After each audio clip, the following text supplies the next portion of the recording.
오늘 본문은 보통 설교에서 그렇게 많이 읽어지지도 않고요. 성경 말씀으로. 그리고 이 본문을 가지고 설교 시간에, 그래도 줄낮 설교 시간에 거의 다루지 않는 본문이라고 여겨집니다.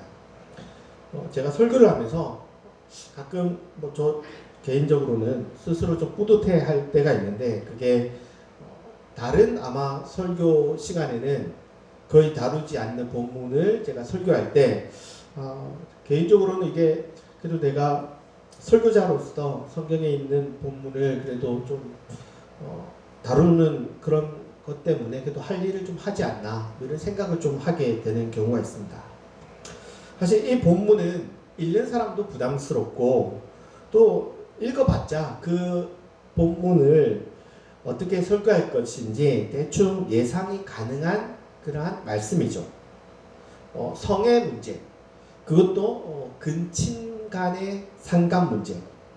그래서 특히 오늘 본문을 보면 가까운 가족 간의 성관계를 다루기 때문에 당연히 이 본문의 주제는 근친 상간이나, 그리고 본문을 좀 보시면 또 동물과 인간이 하는 수간이라고 하죠.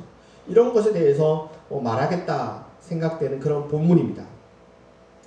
제가 찾아보니까 우리나라에 이렇게 근친상간이 사실 거의 없는 것처럼 여겨지지만 그렇지 않더라고요. 굉장히 거의 매주 한 건씩은 계속해서 뉴스거리로 나오는 결코 작은 숫자는 아니지만, 그렇다고 해서 이건 대중적인 주제도 아니고 이거는 얘기할 가치도 없는 그런 주제이긴 하죠. 최근에는 이 본문이 어떤 다뤄지는 경우들이 있는데, 동성애와 관련돼서 18장이 최근에는 다뤄지고, 또 보수적인 교회에서는 이 본문이 그러한 주제다라고 얘기하면서 이 본문이 가끔씩 거론되는 것 같기는 합니다. 그런데 저는 이 본문에 대해서 좀 의문을 제기하면서 이 본문이 말하고 싶은 문제가 뭔가를 좀 나눠보고자 합니다.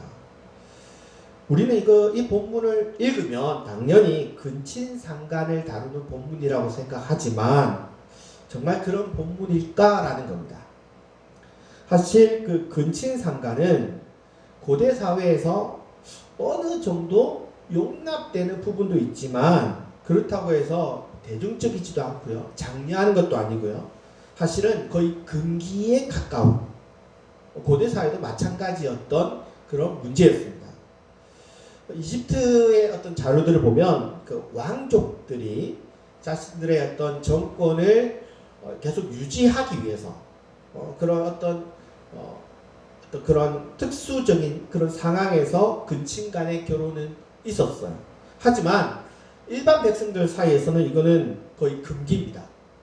그러니까 왕족이나 고위급 관리들이 그들 집단에 한해서만 권력을 계속 집안 안에서 유지하기 위한 방법으로 한정된 일일 뿐, 이게 흔한 일은 아니었다라는 거죠.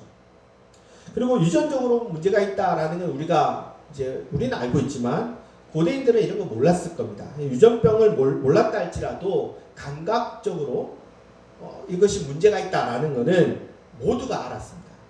그래서 여러분들 고대 사회, 그리고 아프리카의 어떤 그런 종족들, 이런 것들을 우리가 원시 종족들을 이렇게 해보면 그 사회에서 사촌까지는 그래도 어느 정도 용인하는, 그것도 그렇게 흔하진 않습니다만 그런 경우가 있을지 몰라도 형제 간의 결혼에 있어서만큼은 거의 금기시되는, 그러니까 거의 모든 고대 사회가, 그리고 현재 사회는 얘기할 필요 없고요, 고대 사회가 금기로 여겼던 것입니다. 그런데 근친 간의 결혼을 굳이 이 법조문에서 다룬다? 이 법정에서 다루는 거거든요. 그는 앞에서 말한 것처럼 최고위층이 자신의 권력을 다른 집단에게 넘겨주지 않기 위해서, 아니면 매우 위태로운 자기 종족이 사라질 그런 상황이 아니면 일상적으로 일어나는 일은 아니다라는 거죠. 성경에서도 우리가 좀 아는 장면들이 있잖아요. 근친 간에 어떤 문제가 생기는 그런 것들을 보면 집안에 대가 끊어지든지 이런 최후의 수단이나, 아니면 왕권이나 가부장의 어떤 자리를 내가 차지했다라는 어떤 상징적인 퍼포먼스를 위해서 아버지의 첩을 건드리는 거지, 이게 일상적인 결혼은 아니에요. 일상적인. 그런데 왜 법조문에서 이걸 다루냐, 이걸 좀 생각할 필요가 있다라는 겁니다. 굳이 안 다뤄도 다 아는 얘기란 말이죠. 우리가 그렇게 생각할 수 있습니다. 고대인들은 무지하니까 근친상간할 수 있지 않냐, 그러니까 법으로 금지하자. 그런데요, 고대인들이 그렇게 무지하지 않습니다. 여러분, BC 3000년 전, BC 3500년 전에도요, 거의 우리들의 일상적인 삶과 그렇게 다르지 않습니다. 물론 어떤 환경이나 뭐 이런 문물은 다를지 모르겠지만 사고는 다르지 않습니다. 그런데 그게 그렇게 일상적인 일도 아니고 다 그것을 금기시로 알고 있는데 왜 이걸 다뤘을까요? 고대 근동에도요, 우리 성경의 법전 말고도 다른 법전들이 있어요. 예를 들어서 여러분들 한 번씩은 들어봄직한 함무라비 법전이라든지, 또 이제 우르낙무 법전, 에시눈나 법전 같은 아주 고대 법전들이 있는데, 이런 법전들도 근친상권을 다뤘으면 성경이 딴 데도 다루니까 우리도 다룰 수 있다 생각할 수 있는데, 얘네들은 안 다뤄요. 그러니까 고대 법전, 다른 법전도 안 다루는 걸 왜 굳이 성경은 다루느냐라는 거죠. 그러니까 이게 흔하게 판에 박힌 그런 거라면 성경에 들어와도 그럴 수 있네 라고 넘어갈 수 있지만, 다른 데도 없어요. 그런데 성경에 들어와 있고, 또 오늘 제가 이 본문을 가지고 여러분 근친상간하지 맙시다, 뭐 동물하고 관계하지 맙시다 라고 해봤자 이게 여러분 뭐가 그렇게 마음에 확 와닿겠습니까? 왜 저런 설교를 하지? 이러고 그냥 돌아가시겠죠. 생뚱맞은 거죠. 이 법조문을 읽으면서도 생뚱맞을 거예요. 그러니까 아무도 그런 일을 생각도 안 하는데 왜 굳이 말할 필요도 없는 거를 법조문에서 굳이 얘기하냐. 우리랑 별로 다르지 않단 말이죠. 우리가 이 성문제를 다룬다라고 생각하면 이 본문이 몇 가지 문제가 있습니다. 심각한 문제가 있습니다. 첫째는 우리가 이 본문을 보면 성범죄를 금지하기 위해서 다루는 거다라고 생각할 수 있습니다. 물론 이 본문이 성추행, 성관계의 문제를 다루긴 하죠. 예. 그걸 부정하는 건 아닙니다. 그런데 여기에 거론되는 인물들 한번 보십시오. 어머니, 그리고 계모, 이제 어머니죠. 그것도. 그 다음에 의분 누이, 그 다음에 친누이, 아들의 딸과 딸의 딸, 이복 누이, 아버지나 어머니의 누이, 아버지의 형제의 아내, 아들의 아내, 형제의 아내, 다 같이 집안 사람들이죠. 그러니까 이웃의 어떤 다른 내가 관심 있어서 하는 그런 타인이 아니에요. 내가 뭐 관심 있는 뭐 외간 처녀라든지, 또 옛날에는 과부들도 있잖아요. 가부라든지 아니면 남의 아내라든지 이런 부류가 아니라는 거예요. 다 뭐하고 관련돼 있어요? 우리 가족 안에 관련된 사람들이라는 거죠. 그러니까 이걸 단순히 성추행이나 성폭행의 문제하고는 좀 다르다는 거예요. 거기다가 고대 사회가 성범죄에 대해서 그렇게 심각하게 봤냐? 문제는 그렇게 심각하게 안 봤다는 거예요. 오늘 우리 사회는요, 성범죄가 굉장히 엄청난 범죄죠. 엄청난 범죄인데 고대 사회는 거기에 그렇게 심각한 문제로 안 봤습니다. 고대 근동 사회도 그렇고요. 고대 근동이 BC 3000년, 2000년, 1000년 이를 치면 로마 시대 1세기만 가도요. 1세기만 가면 좀 달라지겠지? 아니에요.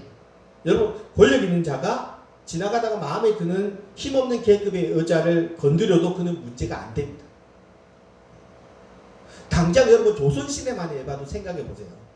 여러분, 양반이 종을 건드리는 건 그 일도 아니에요. 그리고 양반댁 젊은 애들이 마을에 그 상민들의 처녀들을 건드리면 아무도 거기에 대해서 문제 삼지 못해요. 꼰지르지 못한단 말이에요. 왜요? 권력 있는 사람한테는 아무한테도 얘기 못하는 거예요. 그러니까 순결을 조선시대가 막 그렇게 강조를 했음에도 불구하고 계급이 높은 사람이 성범죄를 했다? 이거는 그냥 아무도 말 못하는 거예요. 억울해도. 여러분 당장 여러분 70년대 80년대만 해봐도 성범죄가 잘못됐다는 거 분명히 알지만 집안의 성문제 사건이 터지면 그거 나서서 해결해 보는 사람이 있었나요? 여러분? 다 그냥 딸 문제로 너 그냥 조용히 있어? 라고 치부해버렸지 그걸 문제 삼지 않았다. 여러분 성경이 그런 면에서 성경도 굉장히 불합리한 거예요. 여러분 성경을 읽다가 여러분 나름 문화적 충격을 받을 수 있습니다. 성경도 고대 사회와 그렇게 다르지 않습니다. 예를 들어서 결혼한 여자에게 성범죄를 저지르면 그건 사형도 시킵니다. 그런데 처녀를 성추행했다? 그러면 사형이 선고됐냐? 그렇지 않아요. 결혼을 하거나 성범죄하고 결혼시켜요. 그리고 돈으로 해결해요. 이 충격이죠. 여러분 성범죄를 한 그 당사자랑 결혼시키거나 돈으로 해결한다. 이거 우리는 도저히 상식으로 이해할 수 없는데 성경은 그렇게 얘기하는 거예요. 여러분 성경에 관심 있는 거는요. 남의 아내나 약혼한 여자, 약혼해도 결혼했다고 보거든요. 그렇게 그러니까 남의 그 아내로 결정된 여자를 건드렸을 때만 그게 문제 삼지 아직 그 여자가 누군가의 남자의 아내가 될 그거가 연결이 안 됐어요. 약혼이 아직 안 됐어요. 그런 여자를 강간하는 것에 대해서 성경은 심각하게 다루지 않는 거예요. 그런 걸 읽으면 굉장히 문화적 충격을 느끼는 거죠. 심지어 성폭행범에게 결혼의 의무를 주던 사회였단 말이죠. 그게 고대 사회의 아주 일반적인 사고였습니다. 우리는 도저히 용납할 수 없지만 다시 말해 성경도 고대인들의 생각과 다르지 않게 성범죄에 대해서 너그러웠어요. 그런데 이 본문이 과연 그런 성범죄의 문제를 다루느냐? 지금 이 본문에는 남의 아내가 없어요. 그렇죠? 다른 집 처녀도 안 다뤄요. 성범죄 얘기가 아니라요. 이 본문이. 그러니까 일상적인 성범죄를 다루지도 않고 근친간에 관련된 성적인 접촉이지 오늘 우리가 생각하는 성범죄의 얘기가 아니라는 거예요. 첫째는. 두 번째는 이게 사실은 더 큰 문제입니다. 예. 여러분 근친상간에서 가장 중요한 인물이 빠져 있습니다. 누가 빠져 있냐? 딸이 이 명단에 빠져 있습니다. 여러분 생각해 보세요. 근친상간의 제일 1순위로 위험한 존재가 누구죠? 딸이죠. 근친상간이 일상적이지 않는 오늘 현대 사회에서도 근친상간이 일어날 때 그 1순위로 위험한 사람이 누구예요? 재혼한 아내의 딸이든지 아니면 정말 인간이 아닌 인간들 중에는 친딸을 근친상간의 대상으로 삼잖아요. 그래서 제가 이번 주에도 보니까 뉴스에서 근친상간으로 딸을 했던 거를 몰래 엄마가 뭐 녹음해가지고 녹화를 했는데 그게 걸렸대요. 그러니까 근친상간의 제일 위험한 1순위가 누구예요? 딸이에요. 그럼 이 본문은 제일 먼저 1순위로 누가 나와야 돼요? 딸이 나와야 돼요. 그런데 딸이 거론이 안 돼요. 다른 법정들은 근친상간에 그렇게 관심이 없어도 자기 딸이나 의붓 딸에 대해서 근친상간하는 것에 대해서 다룬다고요. 아니 다른 법전은 근친상간 다른 거는 관심 없어도 딸은 근친상간하지 말라고 하는데 성경은 딸을 빼놓고 있어요. 굉장히 불합리하죠. 제가 이 법전 설교를 준비하면서 여러 가지 읽은 책 중에 김선정 교수님의 성결법전의 신학과 윤리라는 책이 있습니다. 이분은 레이길 전무관실 교수님이신데 이분은 이렇게 얘기를 합니다. 딸이 다뤄지지 않은 이유는 오히려 생략을 통해서 강조하기 위한 거다. 그러니까 오히려 빼놓으니까 더 관심이 가질 거다. 저는 말도 안 되는 소리라고 생각해요. 여러분, 근지상간이 문제가 안 되는 현대사회에서도 위험 1순위가 누구라고요? 딸이에요. 근데 이 딸을 강조하기 위해 생략한다? 여러분, 생각해보세요. 명단에 빠지면 빠져있기 때문에 더 이용해 먹기 좋은 거죠. 그죠? 특히 이게 법전이라고요. 법전. 다른 것도 아니고 그냥 일상적으로 얘기할 때 일부러 빼서 은근히 보여주는 얘기가 아니라고요. 법정에서 문제 삼을 때 법전을 사서 읽어서 이 조항이 잘못됐기 때문에 너는 죄인이야 라고 얘기할 수 있는 법전이라고요. 그런데 그걸 빼먹어요? 그걸 빼먹으면 그 법은 이용해 먹기 더 좋은 거예요. 법전에 안 써있잖아 라는 거예요. 오늘 우리들도요, 아무리 좋은 법을 만들어도 다 명시해도 똑똑한 악당들은 어떻게 해요? 그 법전에 안 쓰여져 있는 거 가지고 이용해 먹는 거잖아요. 그죠? 있어도 막기 어려운데 이거를 안 써서 생략을 해서 강조한다? 이건 말이 안 되는 거예요. 저 동의할 수가 없는 거예요.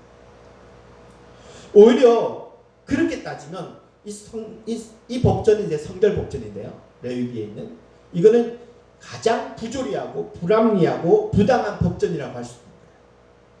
그러니까 성범죄나 근친상간에 관한 내용을 얘기하면서 제일 중요한 인물을 빼먹었다? 이거는 구멍도 그런 큰 구멍이 없는 거죠. 이거는 그냥 다 통과시키는 거예요. 문제를 보세요. 첫째는 고대 사회의 처녀에 대해서, 처녀의 성범죄에 대해서 구약은 사실 그렇게 큰 관심이 없고요. 두 번째는 근친상간의 문제라고 보기에는 여기에서 딸이 빠져있는, 법전에서 제일 중요한 인물이 빠져있는 구멍이 뻥뻥 뚫려있는 허술한 법전이라는 거.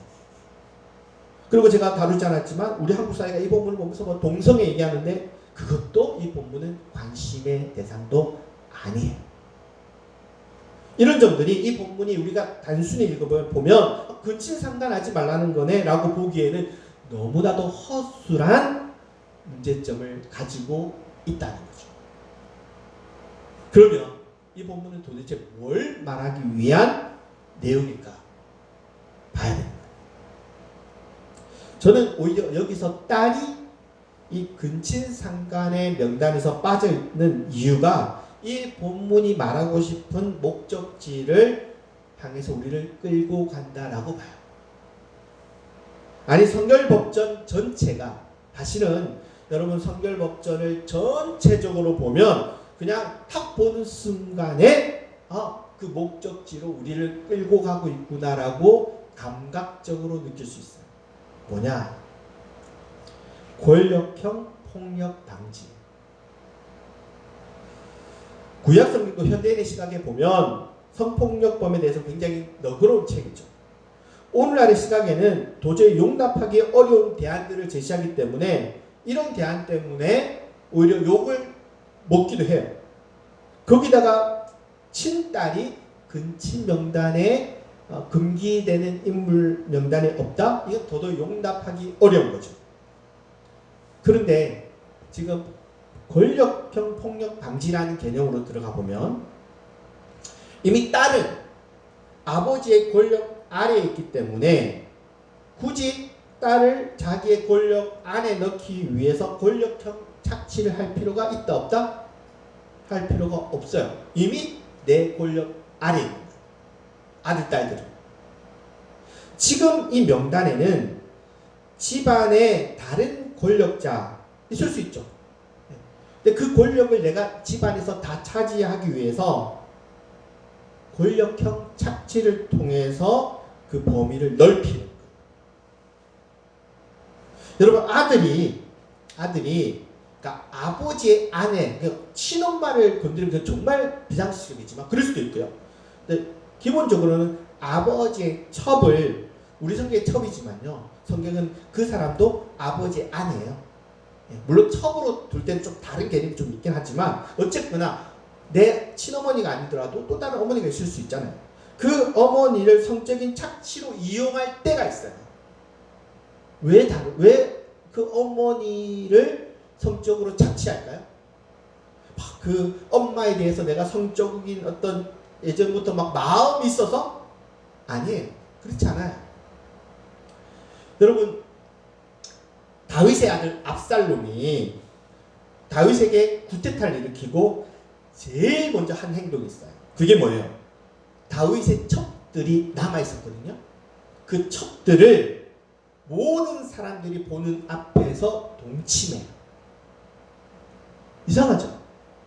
여러분, 그 부분을 자세히 보시면, 그러니까 만약 그 첩이 마음에 들었으면 몰래 동침하면 되는데, 이 부분을 보면 공개적으로 동침해요. 이 말은 이제 아버지의 왕권, 그 왕권은 아버지가 아니라 그 왕권은 내 거다라는 일종의 퍼포먼스. 그러니까 이제 아버지의 아내를 내가 차지하면서 이 아버지가 갖고 있던 그 왕권은 이제는 누구 거다? 내가 그 자리에 올라갔다라는 일종의 퍼포먼스. 그래서 그거는 보여줘야 돼요. 이게 숨기는 게 아니에요. 내가 이 왕권, 아버지를 쫓아내고 내가 왕 자리를 차지했다라는 그 권력을 차지했다라는 그 퍼포먼스인 거죠. 열왕기상 1장에 보면 또 다른 다윗의 아들이 있습니다. 다윗의 아들 아도니아가 솔로몬이 이제 왕이 되려고 하니까 얘가 좀 더 순위로 높거든요. 자기가 차기 왕 순위로서는 자기가 1순위예요. 근데 솔로몬에게 밀리니까 그 차기 정권에서 밀리려고 할 때 말도 안 되는 요구를 해요. 그게 뭐냐면 아버지의 첩을 나에게 달라고 해요. 그게 뭡니까? 사랑해서 그럴까요? 아니에요. 왕권을 나에게 달라는 거예요. 다시 말하면 구약에서 아버지의 아내를 달라고 하거나 성적인 어떤 착취를 하는 거는 내가 뭐 그 여인을 마음에 들어서 뭐 사랑해서 흠모해서 이런 거하고 전혀 상관없고요. 내가 그 아버지의 권력을 차지했다라는, 정복했다는 일종의 퍼포먼스. 다시 얘기하면 지금 다뤄지는 집안의 여자들을 왜 건드릴까요? 이 여자들을 성적으로 착취하는 거는 뭐 사랑하기 때문에 아니면 성적 욕구가 막 터져 나와가지고 이게 아니라 이 집안에 있는 모든 권력을 내 아래에 복종시키겠다는 일종의 권력 퍼포먼스. 그리고 그 사람들이 내가 아내를 성폭행했는데 가만히 있다? 그건 무슨 얘기예요?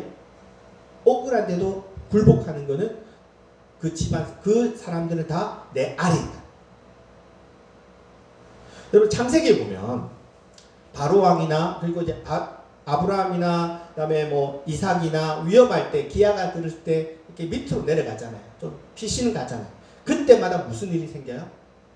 바로왕이나 이 권력자들이 꼭 그 아브라함의 아내나, 그죠? 그다음에 이삭의 아내를 관심을 두고 막 동침하려고 하고 내 아내로 삼으려고 하죠. 그죠? 그러니까 타인의 아내를 타국의 왕이 막 결혼하자 사랑한다? 이거 절대 아니라. 아니, 그 생각해보세요. 아브라함의 아내가 얼마나 나이가 많아요. 물론 뭐 이삭의 아내도 뭐 좀 젊었다고 쳐요. 그때 사랑해서가 아니에요.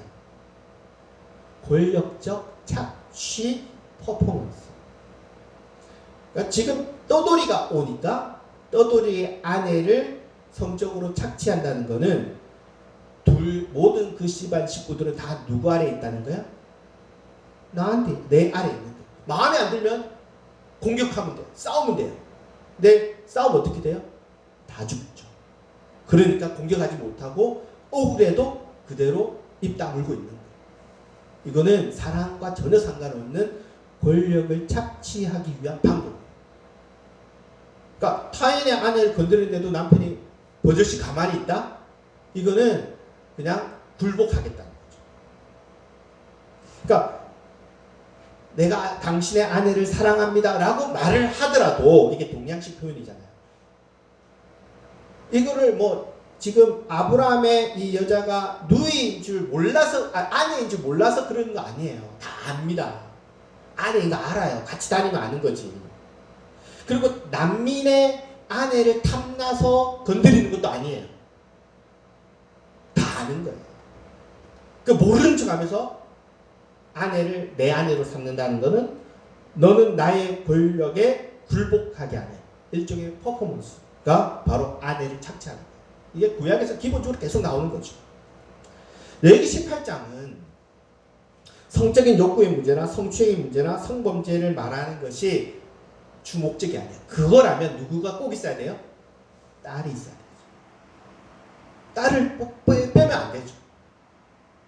그런데 딸을 빼면서 이 주제를 말하고 싶은 거예요.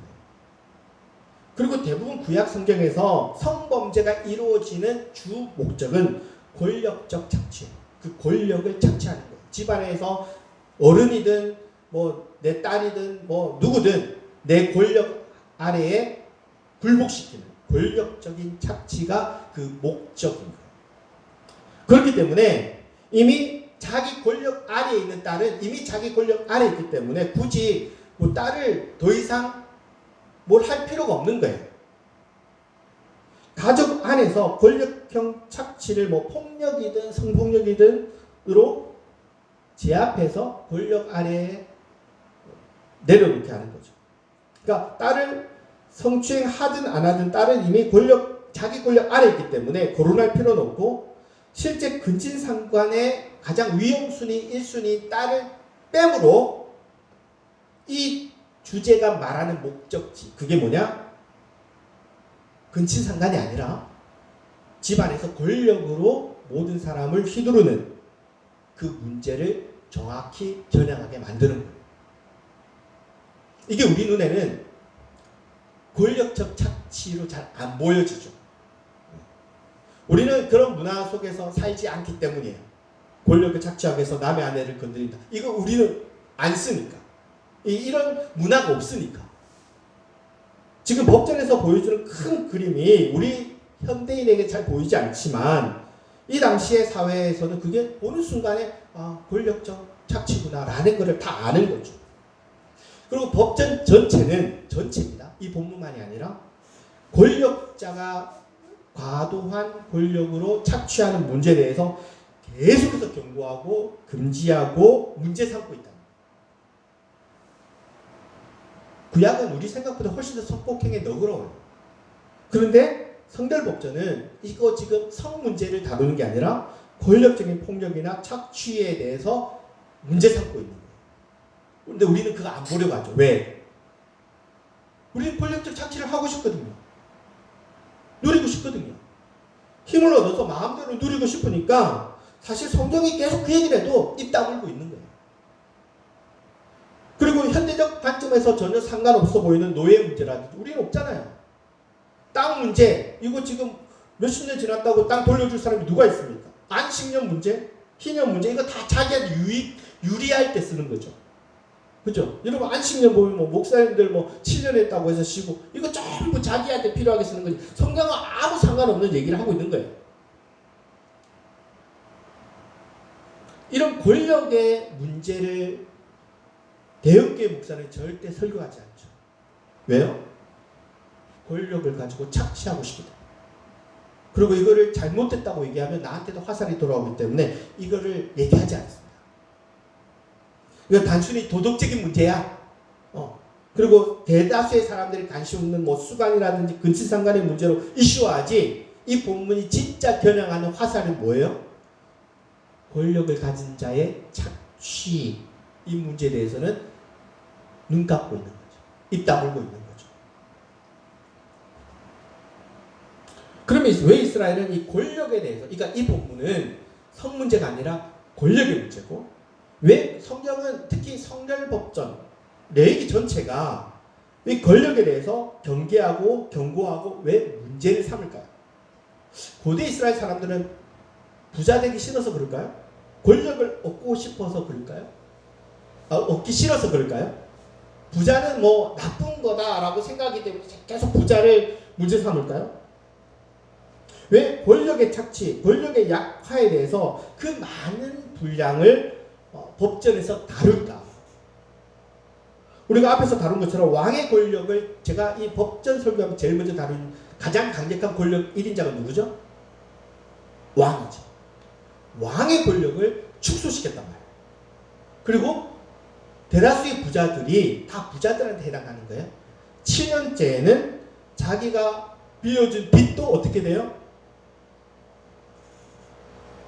못 받는 거예요. 빚을 면제시켜가지고. 아니 내가 몇천만 원 빌려줬으면 받아야 되는데 받지 마. 끝났다.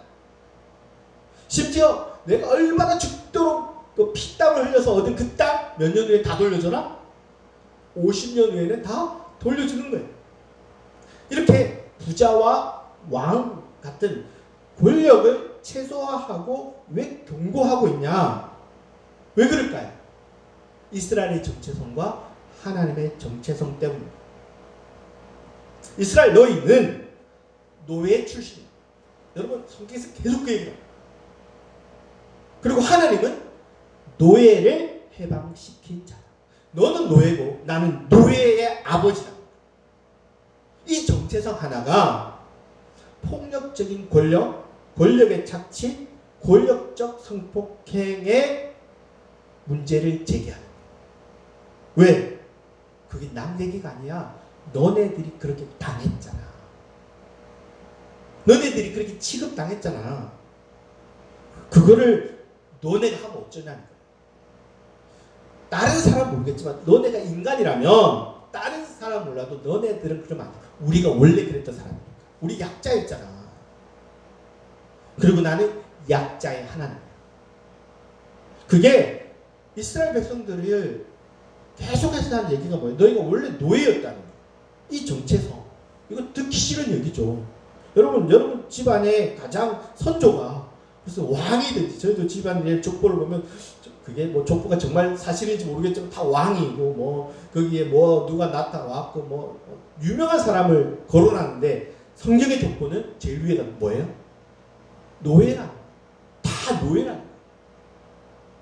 그 정체성을 계속해서 인식시켜주면서 권력적 폭력에 대한 근본적인 반대의 이유가 여기다. 그러면 그래서 이 권력적 착취를 막는 법들이 뭐가 있어요? 안식년에 노예 해방. 노예 사기 얼마 어려운데요. 얼마 비싼데요. 그냥 7년 되면 다 해방시켜주고 빚 7년 되면 다 없어지고 그리고 땅에서 나는 식물을 네가 다 거두면 돼야 안 돼요? 내게 아니에요. 또 희년 때의 토지를 다 또 돌려주래. 이런 말도 안 되는 법들이 있는 거죠. 자기들이 겪었던 불평등과 부당한 대우들과 억울한 상황들. 근데 그 상황보다도 얕보고 비웃고 업신여기고 깔보임을 당했던 그들의 기억을 반영하는 거예요. 여러분 이 구절에 보면요. 내 이웃을 내 몸과 같이 사랑하라는 말이 있습니다. 그게 무슨 뜻일까요? 어떤 학자는 이 구절을 너와 같은 처지에 있는 사람을 사랑해라 라고 해서 너와 동등하게 대하라 라는 평등주의적 사고를 말한다고 생각해요. 우리도 그렇게 보죠. 우리가 예수님께서 내 이웃을 내 몸과 같이 사랑해. 그러니까 나를 사랑하는 것처럼 내 이웃을 사랑해. 동등하게 봐. 이렇게 얘기를 하죠. 그래서 너희들 이전에 이방인이었던 것처럼 이들과 너희들의 처지가 다르지 않으니까 동등하게 대해라. 요 정도 우리는 이해합니다. 그런데 이 구절은 동등의 의미를 더 넘어섭니다. 여러분 레위기 법전의 주요한 독자, 청자는 누구냐면 기본적으로 가진 자. 그러니까 이 주제를 듣는 지목하는 인물은 부자입니다. 첫째는 땅이 있어야 돼요. 그 땅이 있다는 권력이 있는 거죠. 그리고 힘이 있는 그 땅이 있기 때문에 땅 모서리를 양보하라는 거죠. 누구에게 얘기하는 거예요? 가진 자에게 얘기하는 거예요. 여러분 고대 사회는 대다수는 땅이 없어요. 그리고 빈부격차가 심해지면 심해질수록 부자는 소수고 대다수가 가난해져요. 다시 말해서 내 이웃의 너는 나는 누구냐? 그러니까 먼저 나는 땅도 있고 최소한 먹고 살 만한 중상층 자유인이에요. 여러분 중상층 자유인 로마 할 때 기억하시나요? 좁게 잡으면 10%고요. 그러니까 최상위 합쳐서 그러니까 살만한 사람은 10%에서 15%밖에 안 된다. 85%에서 90%는 대다수는 다 뭐예요? 가난해. 우리나라의 중상층을 생각하시면 안 됩니다. 대다수의 이웃은 뭐예요? 굉장히 가난한 사회란 말이죠. 그 말은 가진 네가 네 주변에 대다수는 뭐예요? 못 가진 가난한 사람들을 이전에는 어떻게 대했을까요? 업신여기고 깔봤던 그런 사람들이겠죠. 왜? 나는 가졌고 그 사람들 구신무신적이 있단 말이에요. 그런데 이제는 너처럼 너가 누구예요? 상류층처럼 존중해라. 그러니까 네가 최소한 이 상류층인 네가 길 갈 때마다 사람들이 어떻게 돼요? 높여주고 굽신굽신거리고 내가 받고 있는 대우가 뭡니까? 상류층의 대우를 받는단 말이죠. 어디 가면 치켜 세워준단 말이죠. 네가 받는 그 상류층의 대우를 네가 상류층처럼 대우하라. 이 얘기인 거죠. 오히려 동등보다도 더 높여서 대하라는 거예요. 그러니까 나라는 존재가 다른 거예요. 우리는 법전을 매우 답답한 책으로 생각할 수 있습니다. 아 이거 뭐 다 아는 얘기인데 뭐 근치상간이나 쓸데없는 얘기 다루고 막 이상한 법들 있잖아. 우리의 오늘하고 전혀 상관없는 거. 소가 넘어지거나 소가 사람을 박는다거나 사실 이런 거 뭘 우리 사회하고 하등의 문제가 없어요. 그래서 아 이거 뭐 상관도 없는 책이라고 우리는 법전을 봐요. 근데 그거는 정말 몰라서 하는 거예요. 이 시대의 문화를 몰라서 하는 거예요. 이 법전은요 꿈을 다루는 얘기예요. 이상을 말하는 책. 세상 어디에 권력자가 스스로 자기 권력을 내려놓습니까? 아무도 그런 권력자는 없습니다. 세상에 가난한 자가 없을 수 있겠습니까? 누구는 부자지만 없는 사람은 특히 여러분 이스라엘 역사를 쭉 보시면 빈부격차가 갈수록 심해져요. 그리고 그 가난한 사람들은 구걸하고 그냥 굶어 죽고 이러한 장면들이 많이 나옵니다. 실제는 더 많았을 겁니다. 근데 어떻게 그 사람들이 웃고 살 수 있을까요? 이런 시대에 이 법전은 특히 뇌기의 성결 법전의 큰 빅피처는 꿈꾸는 거예요. 모두가 다 웃을 수 있는 이상주의를 말하는 거예요. 이거를 포기 안 하는 거예요. 이게 불가능하더라도 포기하지 말라는 거예요. 그리고 하나님이 요구하시는 것이 이거라는 거예요. 이상을 포기 안 하는 거예요. 불가능하죠. 여러분 꿈대로 이루어지는 게 세상에 몇 프로나 되겠습니까? 정말 1%라도 되겠습니까? 그런데 성결법전은 법으로 이거 포기하지 말라는 거예요. 불가능해도 하라는 거예요. 가진 사람이 내 손을 펴는 거 얼마나 불가능해요. 그런데 그거 하라는 거예요. 이 세상에 이상적으로 돌아가는 게 도대체 몇 프로가 될까요? 고대 사회는 더 없다고요. 우린 이 구절을 보면 야 이렇게 현실 감각 없이 어떻게 세상을 살아가? 그런데 그 이상을 네가 하나님의 백성이면 신약에 가면 그리스도인이지. 그리스도인이라면 이거 포기하면 안 된다는 거예요. 이 세상에 불공평하게 돌아가고 불평등하게 돌아가고 약한 사람이 억울함을 당하고 온갖 불의와 부정한 일이 다 누구에게만 이루어져요? 약자에게만 이루어지는 거예요, 여러분. 그게 너무나도 흔하고 일상적으로 일어나더라도 너희들, 하나님의 백성들은, 그리스도인들은 이상을 포기하면 안 된다. 그걸 포기하는 순간 네 마음속에는 예수가 없는 거예요. 이상주의가 멍청한 게 아니라 현실 감각이 없는 게 아니라 그게 없으면 너희들은 하나님 백성도 아니고 그리스도인도 아닌 거예요. 여러분 신약은 똑같이 가는 겁니다. 구약과 다르지 않습니다. 우리가 생각할 때 그럴 수 있습니다. 세상을 살아갈 때 어떻게 이상적으로 살아가냐. 불가능하죠. 불가능합니다.